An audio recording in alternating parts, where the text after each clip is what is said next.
أشهد أن لا إله إلا الله وحده لا شريك له ونشهد أن محمدا عبده ورسوله أما بعد فأعوذ بالله من الشيطان الرجيم بسم الله الرحمن الرحيم يا حسرة على العباد ما يأتيهم من رسول إلا كانوا به يستهزئون يريدون ليطفئوا نور الله بأفواههم والله متم نوره ولو كره الكافرون 101তম জলসা সালানা বাংলাদেশের সমাপ্তি অধিবেশনে সম্মানিত সভাপতি সাহেব ন্যাশনাল আমির আহমদিয়া মুসলিম জামাত বাংলাদেশ, মঞ্চে উপবিষ্ট বুজুর্গানে ক্রাম এবং আমার সামনে উপস্থিত সদস্য এবং সদস্যবৃন্দ এবং অনলাইনের মাধ্যমে যারা যেখান থেকে দেখছেন সকলকে আমার সালাম, আসসালামু আলাইকুম রহমতুল্লাহ। শুধু শ্রোতাবৃন্দ, সৃষ্টির আদিকাল থেকে আজ পর্যন্ত স্রষ্টার সাথে সৃষ্টির একটি ব্যাপক সম্পর্ক রয়েছে। যখনই পৃথিবী অন্ধকারে নিমজ্জিত হয়েছে তখনই আল্লাহ তাআলা তার রসুলকে প্রেরণ করেছেন এবং রসুলের মাধ্যমে একটি জামাতকে কায়েম করেছেন যারা অন্ধকারের অমানিসা থেকে জাতিকে মুক্তি করবে। কিন্তু ইতিহাসের একটি করুণ পরিহাস আছে, আর তা হলো যখনই কোনো ব্যক্তি অন্ধকারের অমানিসা থেকে আলোর পথে নিয়ে আসার জন্য চেষ্টা করেছে তখনই তাকে সেই নূরকে নিভিয়ে দেওয়ার চেষ্টা করা হয়েছে।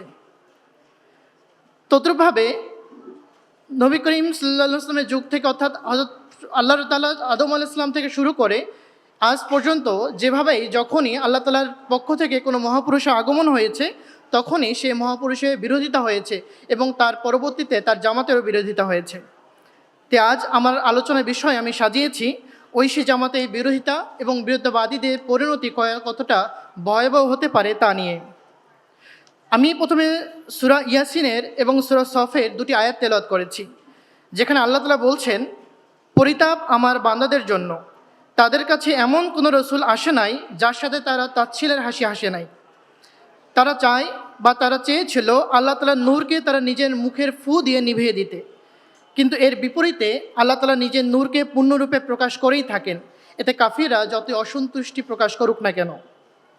যদি এর উদাহরণ আমরা দেখতে যাই তাহলে আদিকাল থেকে আমরা এর উদাহরণ দেখতে পাই। হযরত আদম আলাইহিস সালাম থেকে শুরু করে যে আদম আলাইহিস সালামের বিরোধিতা যে ইবলিস করেছিল তার পরিণতি কী হয়েছিল। জান্নাত থেকে আল্লাহ তাআলা তাকে বিতাড়িত করেছিলেন এবং কিয়ামত পর্যন্ত তাকে বিতাড়িতও ঘোষণা করা হয়েছিল। হযরত নূহ আলাইহিস সালামের জাতি, তৎকালীন সমাজ তার প্রচণ্ড বিরোধিতা করেছে এবং তাকে এমন কষ্ট দিয়েছে এবং এক পর্যায়ে গিয়ে হযরত নূহ আলাইহিস সালামকে পাগল বলেও আখ্যায়িত করা হয়েছে। কিন্তু পরিণতি কী হয়েছিল? এক মহাপ্লাবন পুরো সম্প্রদায়কে ভাসিয়ে নিয়ে গিয়েছিল। শুধুমাত্র সেই মহাপ্লাবন থেকে সেই একটি ক্ষুদ্র জামাত রক্ষা পেয়েছিল যা আল্লাহ ও তার নবীর ঐশী ছায়াতলে আশ্রয় নিয়েছিল। হযরত ইব্রাহিম আলাইহিস সালামকে তার বিরুদ্ধবাদীরা জ্যান্ত পুড়িয়ে মারার চেষ্টা করেছিল। নমরুদ ভেবেছিল যে তার সেই লেলিহান আগুনের মাধ্যমে সত্যকে ভস্মীভূত করে দেবে, কিন্তু আল্লাহ তাআলার হুকুমে সে আগুন শীতল হয়ে যায়।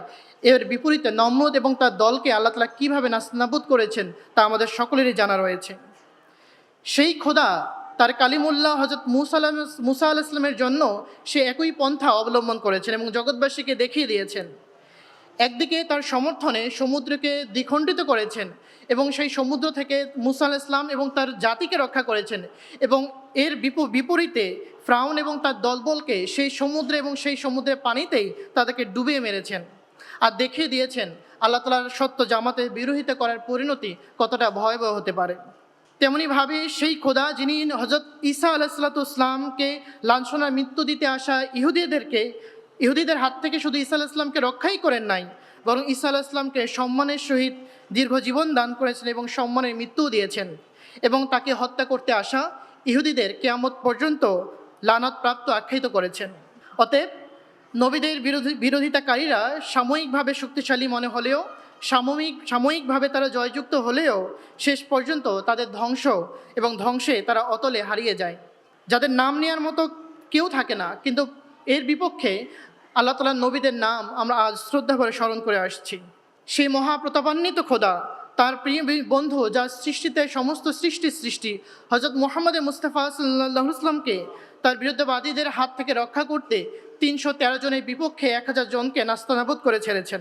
যে আবু জাহেল, উতবা ইবনে রাবিয়া, শাইবা ইবনে রাবিয়া নবী করিম সাল্লাল্লাহু আলাইহি ওয়াসাল্লামকে মক্কা জীবনে ১৩টা বছর কষ্ট দিয়েছে, ইসলাম ধ্বংস করার জন্য তারা উঠে পড়ে লেগেছে, তাদের হাত থেকে আল্লাহ তাআলা তার রসুলকে রক্ষা করেছেন এবং তাদেরকে শাস্তিস্বরূপ বদের প্রান্তরে মুখ থুবড়ে তাদেরকে ধ্বংস করেছেন এবং লাঞ্ছনায় মৃত্যু দিয়েছেন।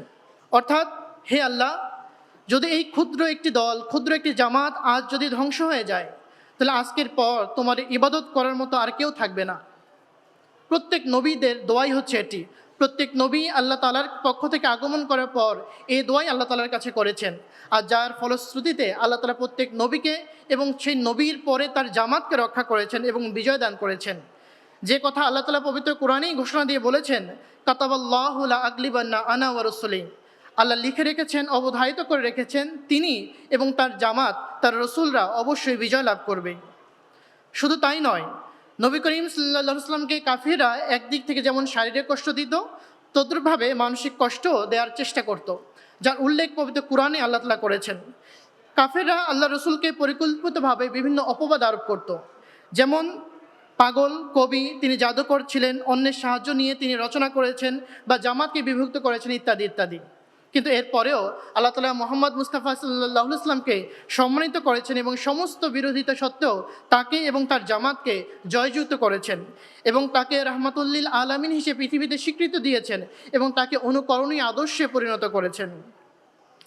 উদাহরণস্বরূপ কয়েকজনের কথা আমি আপনাদের সামনে উল্লেখ করব, যারা নবী করিম সাল্লাল্লাহু আলাইহি ওয়াসাল্লামকে এবং তার ঐশী জামাতকে নিশ্চিহ্ন করে দেওয়ার পায়তারা করেছিল। আবু লাহাবকে আমরা সকলেই জানি। আবু লাহাব ছিল মুহাম্মদ মুস্তাফা সাল্লাল্লাহু আলাইহি ওয়াসাল্লামের অন্যতম বিরুদ্ধবাদী।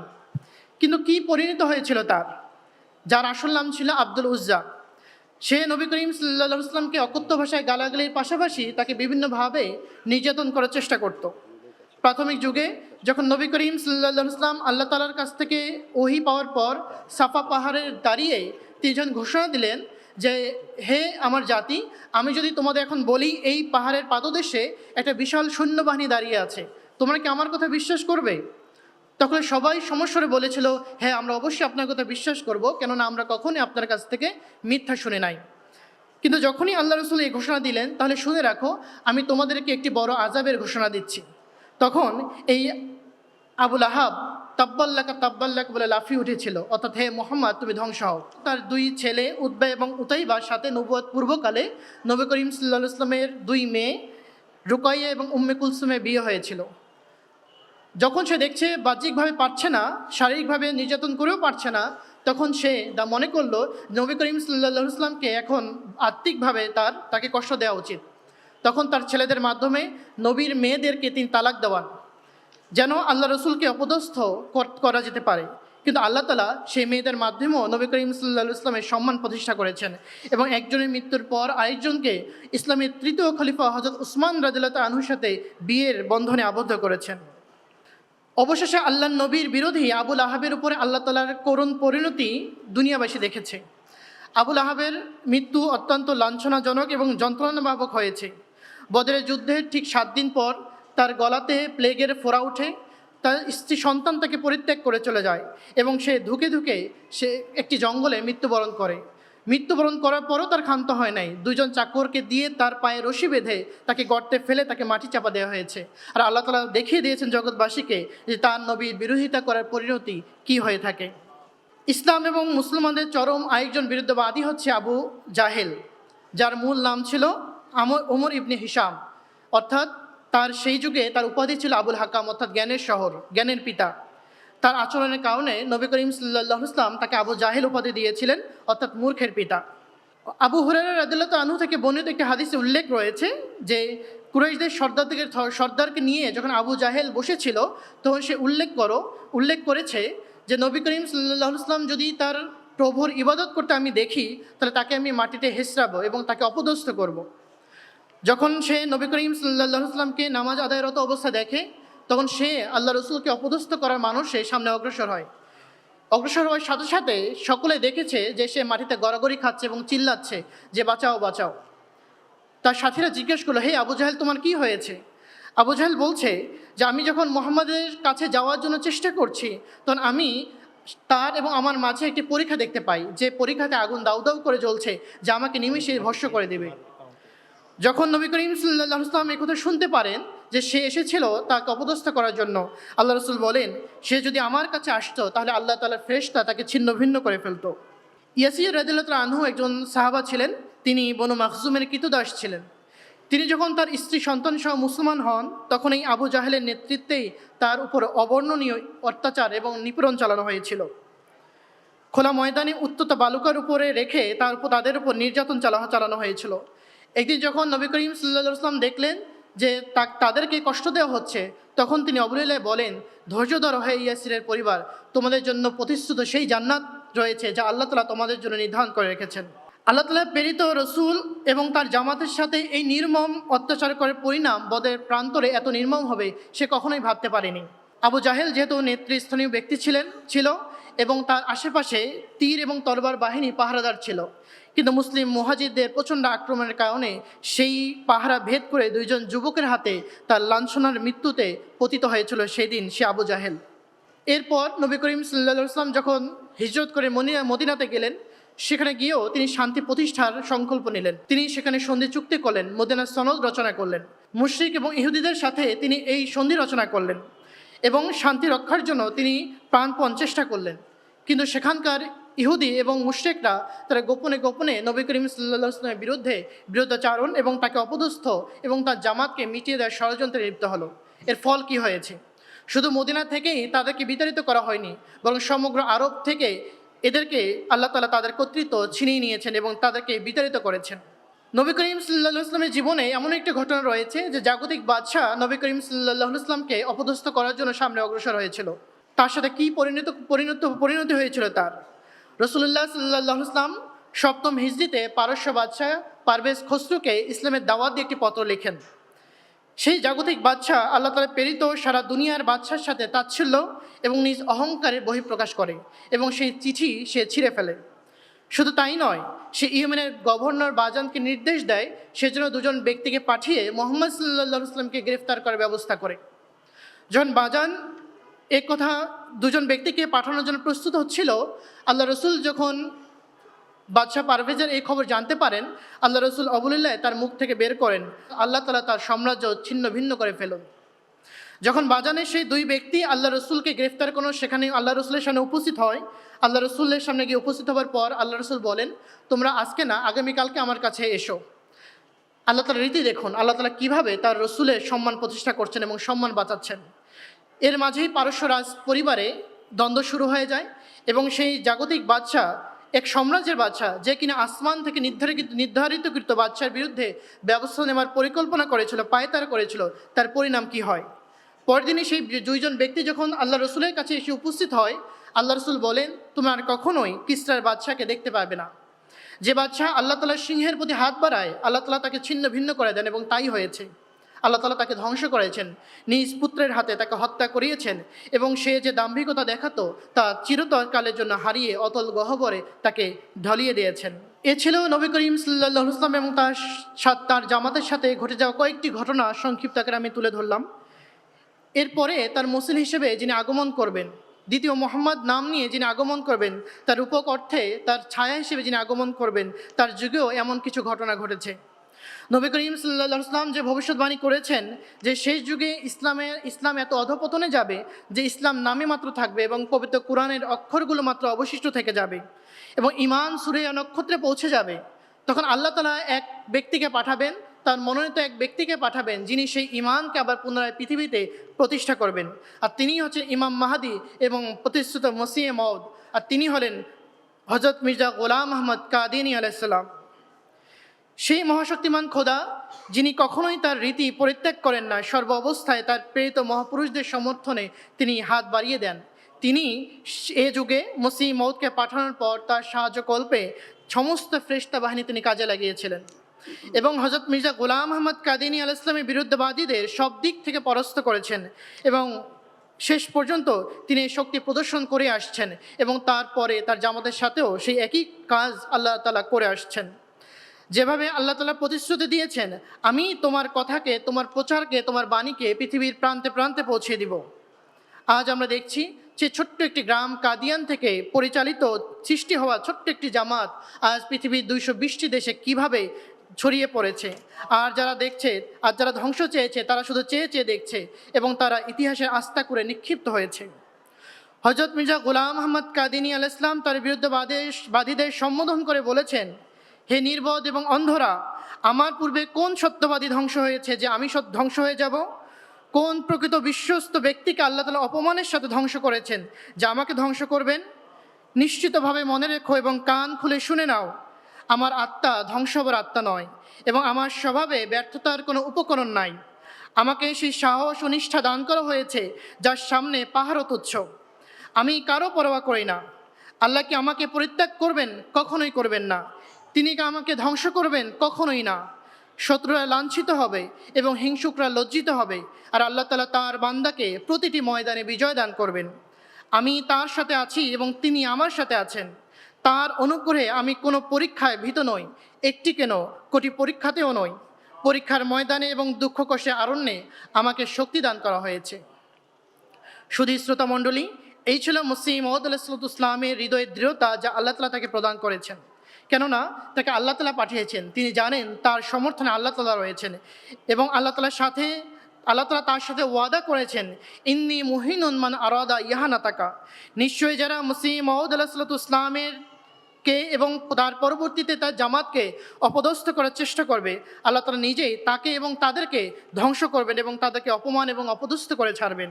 আল্লাহ তাআলার চিরন্তন রীতি অনুযায়ী তার প্রত্যাদিষ্ট ব্যক্তি আল্লাহ তাআলার খলিফা মির্জা গোলাম আহমদ কাদিনী আল ইসলাম এর বিরুদ্ধবাদীদের সাথে আল্লাহ তাআলা কী ব্যবহার করেছেন তাও চলুন আমরা দেখে আসি। মোহাম্মদ হোসেন বাটালভি ছিলেন মসিহ মউদ আলাইহিস ইসলামের যুগের একজন আহলে হাদিস সম্প্রদায়ের প্রভাবশালী নেতা এবং ইশায়াতুস সুন্নাহ নামক এক পত্রিকার সম্পাদক। হযরত মসিহ মউদ আলাইহিস ইসলামের প্রথম জীবনের ঘনিষ্ঠ পরিচিত ব্যক্তিও ছিলেন তিনি। কিন্তু পরবর্তীকালে তিনি হযরত মসিহ মউদ আলাইহিস ইসলামের সবচেয়ে বড় শত্রুতে পরিণত হয়েছিলেন। তার শত্রুতা এবং তার পরিণতির বিষয়টি ইতিহাসে দৃষ্টান্ত হয়ে আছে। প্রথম জীবনে তিনি মসিহ মউদ আলাইহিস সালামের প্রশংসায় পঞ্চমুখ ছিলেন, কিন্তু যেভাবে আবু লাহাব নবী করিম সাল্লাল্লাহু আলাইহি ওয়াসাল্লামের নবুয়তের বাণী শুনে তাব্বাল্লাকা বলে লাফিয়ে উঠেছিল, তেমনিভাবে এই নব্য আবু লাহাবের উত্তরসূরি মোহাম্মদ হোসেন বাটালভিও দম্ভ করে বলেছিল, জিসে मैंने আসমান পার চড়ায়া উসে मैं ही জমিন পার গিরাউঙ্গা। যাকে আমি আকাশে তুলেছি তাকে আমি মাটিতে নামিয়ে আনবো। কিন্তু খোদাই ফয়সালা দেখুন, বাটালবি নিজেই আজ ধুলোয় মিশে গেছে, আর খোদার মসিহ আজ আকাশচুম্বী সম্মানে ভূষিত হয়ে সসম্মানে তার নাম নেওয়া হচ্ছে। মোহাম্মদ হোসেন বাটালবি যখন দেখলো যে মসিহ মউদ আলাইহিস সালাম তার মামুর মিনাল্লাহ হওয়া অর্থাৎ আল্লাহ তাআলা থেকে প্রেরিত হওয়ার দাবি থেকে বিরত হচ্ছেন না, তখন তিনি পুরো ভারতবর্ষ ঘুরে 200টিরও বেশি আলেমের স্বাক্ষর নিয়ে মসিহ মউদ আলাইহিস সালামের বিরুদ্ধে কাফের এবং দাজ্জাল ফতোয়া জারি করেন। তিনি সাধারণ মানুষদের উস্কে দিয়েছিল যে আহমদীদের সাথে যেন কথা বলা না হয়, তাদের সাথে যেন বিয়ে শাদী বন্ধনে আবদ্ধ না হওয়া হয় এবং এমনকি কবরস্থানেও তাদেরকে যেন জায়গা না দেওয়া হয়। সেই সাথে তিনি ব্রিটিশ সরকারদের কাছে মিথ্যা তথ্য দিয়ে মসিহ মউদ আলাইহিস সালামের বিরুদ্ধে মিথ্যা রচনা করত যে মির্জা সাহেব ইংরেজ সরকারের বিদ্রোহী ব্যক্তি। আজ দেখুন, সেই মোহাম্মদ হোসেন বাটালভির মতো আলেমরা দাবি করে বেড়াচ্ছে মির্জা সাহেব নাকি ইংরেজদের এজেন্ট এবং চর ছিলেন।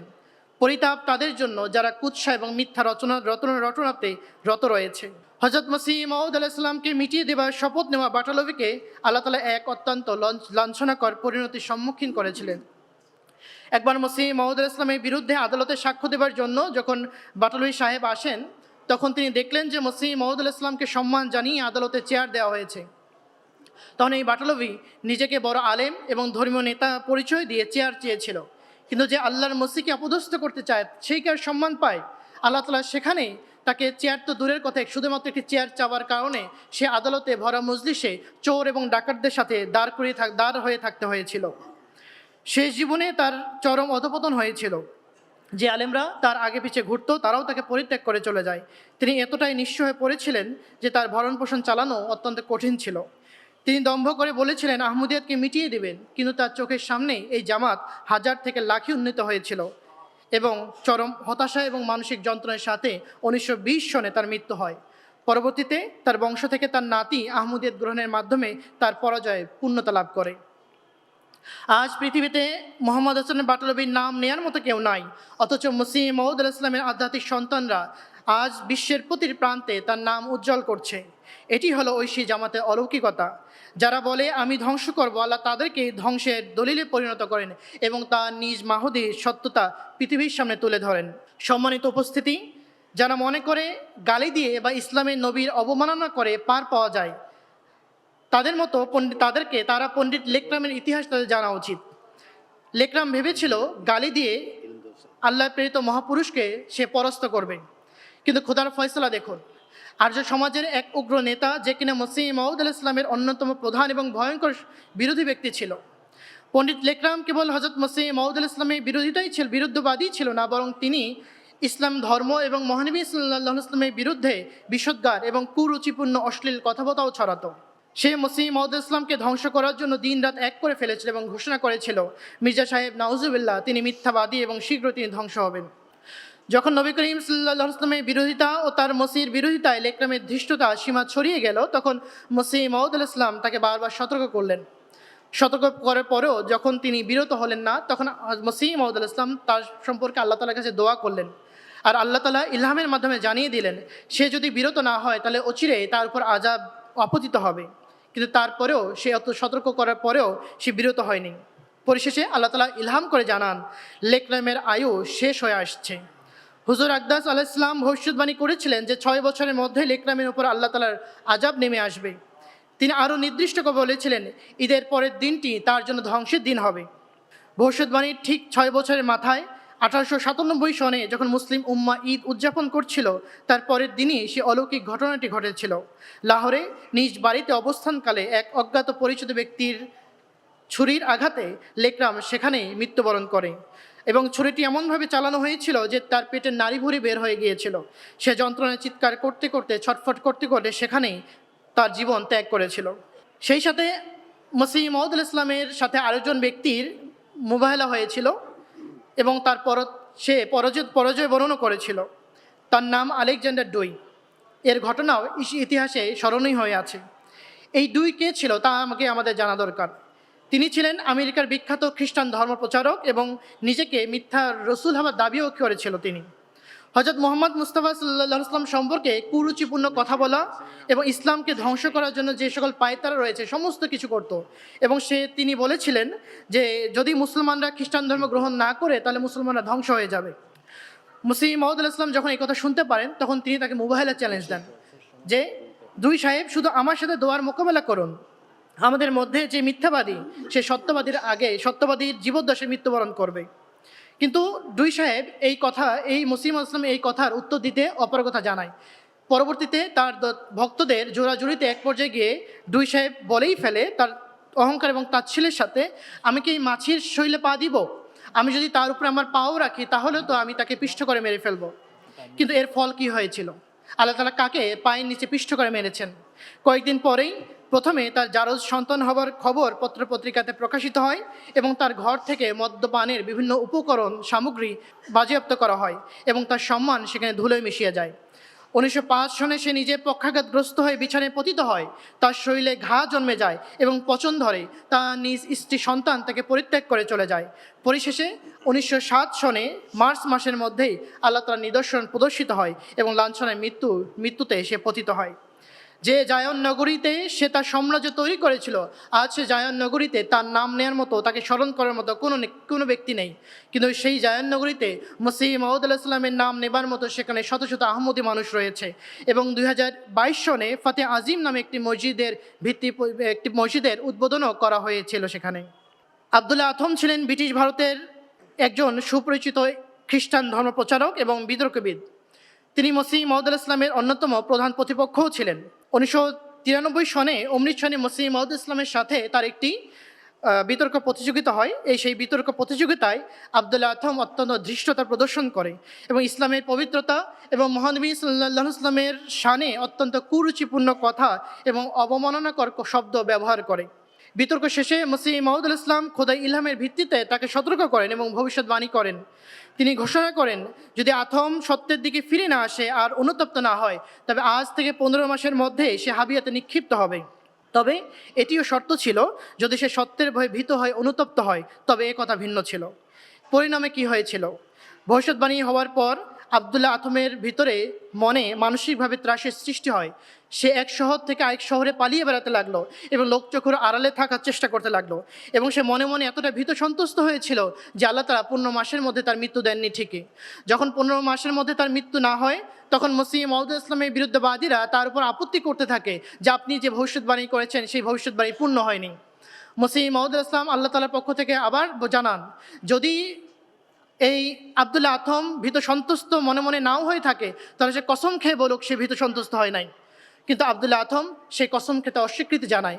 পরিশেষে আল্লাহ তাআলা সেই চূড়ান্ত ভবিষ্যৎবাণী কার্যকর হয় এবং 1896 সনের 27 জুলাই আথম অত্যন্ত লজ্জিত এবং লাঞ্ছিত হয়ে মৃত্যুর মুখে ঢলে পড়ে। এখানে যারা আপত্তি করতে চায় তাদের জন্য শিক্ষা রয়েছে। ঐশী জামাতের প্রতিনিধির সাথে যারা ধৃষ্টতা দেখায় তাদের অন্তর আল্লাহ তাআলা ভীতি সন্তুষ্ট করেন এবং পরিশেষে তাদের নাম দুনিয়া থেকে মুছে দেন। সুতরাং দেখুন, আহমদিয়া তথা প্রকৃত ইসলাম এর বিরোধিতাকারীদের পরিণতি কি হয়েছিল। এ ছিল মাত্র কয়েকটি ঘটনা এবং কয়েকজনের ঘটনা। এমন আরও অনেকেই আছে যারা আহমদিয়া তথা আল্লাহ তাআলা প্রেরিত মহাপুরুষের বিরোধিতা করে এসেছে এবং নিজেদেরকে ধ্বংসের মুখে ঠেলে দিয়েছে। আর এটাই প্রমাণ করে আহমদিয়া মুসলিম জামাত আল্লাহ তাআলার ঐশী জামাত। সম্মানিত উপস্থিতি, মহান আল্লাহ তাআলা যখন কোনো নবীকে পাঠান, তখন তার ওফাতের পর মুমিনদের ঐক্যবদ্ধ রাখতে এবং নবীর কাজকে পূর্ণতা দিতে খেলাফত কায়েম করেন। আল্লাহ তাআলার ওয়াদা হলো তিনি মুমিনদের জন্য খিলাফত কায়েম করবেন এবং এই খেলাফতের মাধ্যমে দ্বীনকে প্রতিষ্ঠা করবেন এবং সেই জামাতকে ভয়ভীতির অবস্থা থেকে নিরাপত্তা দান করবেন। কিন্তু ইতিহাসের এক অমোঘ সত্য হচ্ছে, নবুয়তের মতো খিলাফতের পথও কখনোই সহজ ছিল না। 1908 সনে মসিহ মাউদ ইসলামের মৃত্যুর পর তার খেলাফত যখন কায়েম হলো, তখন একদল উচ্চশিক্ষিত ব্যক্তি খেলাফতের বিরোধিতা করেছে এবং 1914 সনে গিয়ে তার আহমদিয়তের বিরোধিতা করে নতুন দল কায়েম করেছিল, লাহোরি জামাত। কিন্তু আজ সেই লাহোরি জামাত খেলাফতের আনুগত্যশীল জামাতের কাছে কিছুই না, তাদের প্রচার প্রসার কোনো কিছু নাই। কিন্তু আহমদিয়া মুসলিম জামাতের প্রচার প্রসার পুরো বিশ্বব্যাপী আজ রয়েছে। এরপর খেলাফতের বিরোধিতায় 1934 সনে দাঙ্গা হয় এবং মজলিসে আহরার তারা এমন ঘোষণা দিয়েছিল যে কাদিয়ানের একটি ইট পর্যন্ত তারা খুলে নিয়ে যাবে। তখন হযরত খলিফাতুল মসিহ সানি আল মুসলিম মাউদ রাদিয়াল্লাহু তাআলা আনহু বলেছিলেন, আমি আহরারদের পায়ের নিচ থেকে জমিনকে সরে যেতে দেখছি। তিনি আরও বলেন, তোমরা সবাই মিলে যাও এবং দিন রাত পরিকল্পনা করো আর তোমাদের পরিকল্পনাগুলোকে পূর্ণতা দাও এবং তোমাদের সমস্ত শক্তি একত্রিত করে আহমদিয়াতকে মিটিয়ে দেওয়ার জন্য লেগে যাও। তবুও মনে রেখো, তোমরা সবাই লাঞ্ছিত এবং অপদস্থ হয়ে মিশে যাবে এবং ধ্বংস এবং বরবাদ হয়ে যাবে। আর খোদা আমাকে এবং আমার জামাতকে বিজয় দিবেন, কারণ খোদা আমাকে যে পথ দাঁড় করিয়েছেন তা বিজয়ের পথ। এরপরে 1974 সনে জুলফিকার আলী ভুট্টোর কী পরিণত হয়েছিল? আহমদে মুসলিম জামাতকে পাকিস্তানে কাফের আখ্যায়িত করা হয়েছিল, কিন্তু এর পরিণতি সেই আইনের প্রেক্ষাপটে তাকে ফাঁসির কাস্টে ঝুলিয়ে মৃত্যুবরণ করতে হয়েছিল। 1984 সনে মুখালফাতের সময় পাকিস্তানের জেনারেল জিয়াউল হক আহমদীদের ধর্মীয় স্বাধীনতা কেড়ে নিতে চেয়েছিল এবং অর্ডিন্যান্স জারি করেছিল। আহমদীদেরকে নির্মূল করার চেষ্টায় রত ছিল, কিন্তু তার পরিণতি কী হয়েছিল? 1984 সনে যখন সে জামাতকে চরম বিপদের মুখে দাঁড় করিয়ে দিয়েছিল, ঠিক তার 4 বছরের মাথায় 1988 সনে এক রহস্যময় বিমান দুর্ঘটনায় সে ভস্মীভূত হয়ে যায় আর তার মরদেহেরও কোনো চিহ্ন খুঁজে পাওয়া যায়নি। এটি ছিল সমসাময়িক যুগের এক বড় নিদর্শন যা আল্লাহ তাআলা জামাতকে তিনি দেখিয়েছেন এবং সারা বিশ্বকে দেখিয়েছেন। তার জামাতকে টিকিয়ে রেখে তিনি দেখিয়েছেন যে জামাতের বিরোধিতাকারীরা পরিণতি কি হয়ে থাকে। আমি শেষ করার আগে বাংলাদেশের পরিপ্রেক্ষিতে কিছু কথা বলবো। মোল্লা মৌলভী থেকে শুরু করে বড় বড় রাষ্ট্রনায়ক জামাতে আহমদের বিরোধিতা করেছে এবং খেলাফতের বিরোধিতা করেছে, কিন্তু সকলেই ইতিহাসের আস্থা করে তারা নিক্ষিপ্ত হয়েছে। কিন্তু এর বিপরীতে জামাতে আহমদিয়ার পতাকা আজ সারা বিশ্বে উড্ডয়মান। বর্তমান যুগে আমরা সেই ইমানের স্পৃহা দেখতে পাই যা নবী করিম সাল্লাল্লাহু আলাইহি ওয়াসাল্লামের সাহাবাদের মাঝে ছিল। সারা দুনিয়ার আহমদীদের বিরোধিতা হচ্ছে, কিন্তু আহমদীরা আজ ইমানে আরও সমৃদ্ধ হচ্ছে। ইতিহাসের দিকে তাকালে দেখা যায় বাংলাদেশেও যারা আহমদিয়া জামাতকে সমূলে উৎপাটন করার চেষ্টা করেছে, তাদের অস্ফলন দেখিয়েছে, তাদের রাজনৈতিক ও ব্যক্তিগত জীবন অত্যন্ত লাঞ্ছনাকরভাবে শেষ হয়েছে। শুরু থেকেই 2004 এবং 5 সনের দিকে যারা রাজপথে আহমদীদেরকে মুরতাদ ঘোষণা করে রক্তগঙ্গা গইয়ে দেওয়ার হুমকি দিয়েছিল, তাদের অনেকেই পরবর্তী সময়ে রাজনৈতিকভাবে অপদস্থ হয়েছে, দুর্নীতির দায়ে জেল খেটেছে এবং ইতিহাসে তারা দৃষ্টান্ত হয়ে আছে। যারা আহমদীদের মসজিদ থেকে ইসলামের কালেমা, যা আহমদিয়তের কালেমা লা ইলাহা ইল্লাল্লাহু মুহাম্মাদুর রাসূলুল্লাহ মুছে দেওয়ার জন্য চেষ্টা করেছে, আল্লাহ তাআলা তাদের সম্মান জনমানুষ থেকে মুছে দিয়েছেন। আজ তাদের উত্তরসূরিরা নিজেদের মধ্যে কলহ এবং দলাদলিতে লিপ্ত রয়েছে, অথচ জামাতে আহমদিয়া এটি সুশৃঙ্খল এবং সুসংগঠিত জামাত হিসেবে স্বীকৃত রয়েছে। সাম্প্রতিক বছরগুলোতে পঞ্চগড়ে জলসার সময় যে ভয়াবহ হামলা হয়েছে, সেখানে আমরা এক অলৌকিক নিদর্শন দেখতে পাই। বিরোধীরা চেয়েছিল জামাতকে নিস্তব্ধ করে দেবে, কিন্তু সেই ঘটনার পর বিশ্বজুড়ে আহমদিয়াতের নাম আরও বেশি প্রচারিত হয়েছে এবং অনেক সত্যের অনুসন্ধানীরা জামাত সম্পর্কে জানার আগ্রহ প্রকাশ করেছে। আজ বাংলাদেশের প্রতিটি প্রান্তে যখন বিরুদ্ধবাদীরা আহমদিয়াতের বিরুদ্ধে দেয়াল লিখন করে, মহাসম্মেলন করে, কিন্তু তারা জানে না যে তারা আসলে জামাতেরই প্রচার করছে। তাই মসিহ মাউদ ইসলাম বলেছেন, এই ধরনের লোকেরা যারা আজ আমাদের বিরোধিতা করছে, তারাও আমাদের চাকর বাকর, কেননা তারা কোনো না কোনোভাবে আমাদের প্রচারকে পৃথিবীর এই প্রান্ত থেকে অপর প্রান্তে পৌঁছে দিচ্ছে। বিরোধীরা ভেবেছিল রক্ত ঝরালে আহমদিয়াতের মনে ত্রাসের সৃষ্টি হবে, কিন্তু তাদের এই পরিকল্পনা চরমভাবে ব্যর্থ হয়েছে। আহমদিরা মনোবল হারানো তো দূরের কথা, বরং তাদের ইমানি জোশ আরও বৃদ্ধি পেয়েছে। সাম্প্রতিককালে বাংলাদেশের 2 তাজা প্রাণকে শহীদ করার পরেও তাদের পরিবার এবং আহমদীদের ধৈর্য দেখে অবাক হতে হয়। প্রিয় আহমদী ভাইয়েরা, বোনেরা, যারা মনে করে তরবারি বা লাঠি দিয়ে আহমদিয়াতের মনোবল ভেঙে দেওয়া যায়, তারা বোকার স্বর্গে বাস করছে। আহমদিরা সেই জামাত যারা নবী করিম সাল্লাল্লাহু আলাইহি ওয়াসাল্লামকে ভালোবেসে কালেমা লা ইলাহা ইল্লাল্লাহু মুহাম্মাদুর রাসূলুল্লাহতে ঈমান এনে মসিহ মাউদ ইসলামের হাতে বয়াত করে নিজেদের জান, মাল, ইজ্জত এবং সময় ইসলামের জন্য কুরবানি করার শপথ নিয়েছে। পরিশেষে বলবো, আহমদিয়াত কোনো মানুষের শক্তিতে টিকে নেই, বরং আল্লাহ রাব্বুল আলামিন এর পরিচালনা করছেন এবং রক্ষা করছেন। যত বাধা আসবে, বিরুদ্ধবাদীদের সকল শৃঙ্খল ভেঙে আমাদের কদম ততই সামনে অগ্রসর হবে ইনশাআল্লাহ। আল্লাহ তাআলা আমাদের প্রত্যেক আহমদীকে সেই শক্তি এবং সামর্থ্য দান করুন। আসসালামু আলাইকুম ওয়া রাহমাতুল্লাহ।